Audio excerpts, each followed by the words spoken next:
Okay, so today we're making lemon curd.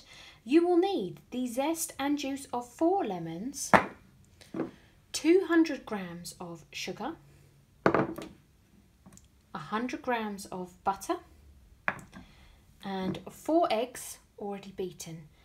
Now this goes quite quickly. I do it in a saucepan, and you will need a whisk also. And I'm going to go through the method with you first before we begin because it happens quite quickly. Okay, so I'm going to run through quickly what you have to do because, like I said, it happens quite quickly. What you will want to do is put your lemon juice, butter and sugar in a pan and heat and melt all the butter.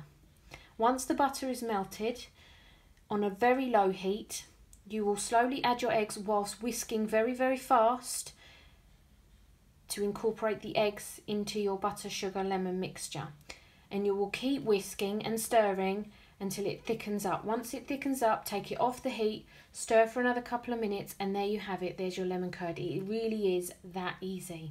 So let's begin. So here in this pan, I have the sugar, butter, lemon juice and zest, and I've got it on a medium heat to melt the butter and the sugar together. Okay, so this mixture, the butter has melted completely. Now I'm going to add my eggs and whisk very hard. If you're not confident, you could always take it off the heat completely while you do this stage. Now I've added my egg to the mixture while whisking, and now I'm going to continue to whisk, mix, stir, however you like to do it, continuously until it thickens up, and then I'll take it off the heat. I've been whisking now for about 3 minutes and it's just starting to thicken up.